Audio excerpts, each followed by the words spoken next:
साहित्य तो हमारे समाज की एक तरह से दर्पण हम कह सकते हैं।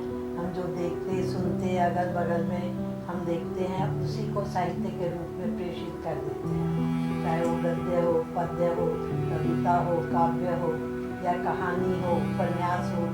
थोड़ा थोड़ा उसके अंदर हम अपनी कल्पना को भी शामिल करते हैं, लेकिन मुख्यतः जो समाज में चारों तरफ हम देखते सुनते हैं वही हम साहित्य के रूप में रचते हैं। साहित्य तो देखिए समय के साथ बदलता रहता है, गतिमान रहता है और जैसी स्थिति होती है, देखिए भारतेंदु के समय से हिंदी साहित्य की शुरुआत हुई है और उसमें बहुत उतार चढ़ाव आए हैं। तो ऐसा हम नहीं कह सकते कि छिछलापनी है या बहुत ही गंभीरता है। सब तरह का साहित्य होता है, छिछलापन भी होता है। आज के समय भी बहुत अच्छे अच्छे लेखक हैं, कवि हैं जो बहुत गंभीर विषयों पर लिखते हैं और कुछ ऐसे भी हैं जो साहित्य के नाम पर दुकानें चलाते हैं और जैसा लोगों की इच्छा होती है वैसे हल्का फुल्का भी लिखते हैं। तो मैं ऐसा कभी भी नहीं मानती कि साहित्य का एक ही स्तर रहता है। साहित्य अपने विभिन्न स्तरों के साथ फलता फूलता रहता है, गतिमान रहता है और वही सही साहित्य कहलाता है। ये समय बहुत बदल गया है।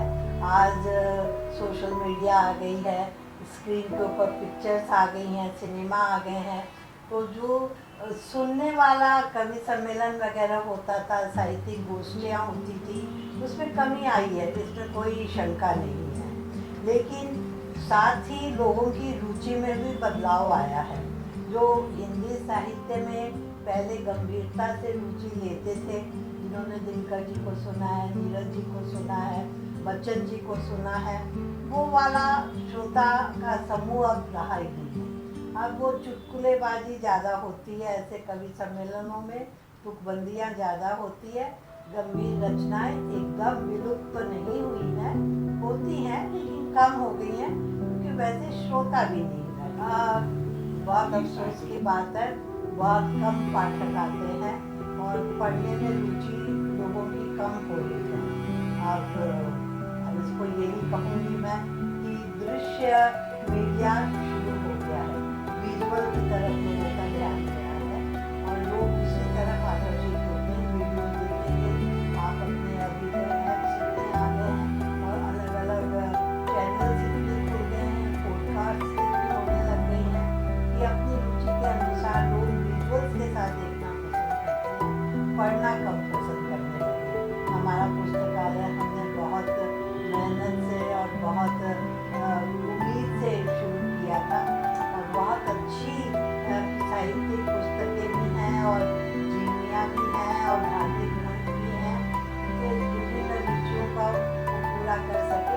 लेकिन मुझे बड़ा खेद है, हमारे यहाँ पाठकों की बहुत कमी होती जा रही है। स्वाभाविक है, जब हमारी शिक्षा पद्धति अंग्रेजी की तरफ झुक रही है तो साहित्य में रुचि भी लोगों की वही होगी। अब मैं तो मुंबई में रहती हूँ, तो ये मुंबई का जो वातावरण है और शायद उत्तर भारत के वातावरण में थोड़ा फर्क हो। मुंबई में तो देखिए इंग्लिश लिटरेचर की तरफ ही रुचि है, क्योंकि ये युवा वर्ग सारा उनकी पढ़ाई लिखाई शिक्षा अंग्रेजी में हुई है, इन्होंने वही पढ़ा है, वर्ड्सवर्थ पढ़ा है, कीट्स पढ़ा है, तो इनकी रुचि भी उसी में है। हिंदी के प्रति इनकी रुचि बहुत कम है। देखिए पत्रिकाएं पुस्तकें तो अच्छी निकले, रोचक निकले और उसके अंदर पिक्टोरियल चित्रों के साथ होगा तो जो युवा वर्ग है वो अधिक आकर्षित होगा। सिर्फ शाब्दिक पढ़ने के लिए उनकी रुचि नहीं होती है, विजुअल्स का होना बहुत जरूरी होता है। तो मैं तो कहती हूँ आज के इतने बढ़िया मीडिया निकले हैं तो पुस्तकें भी उस वीडियो के साथ निकले तो वो ज़्यादा रुचिकर उनको होगा।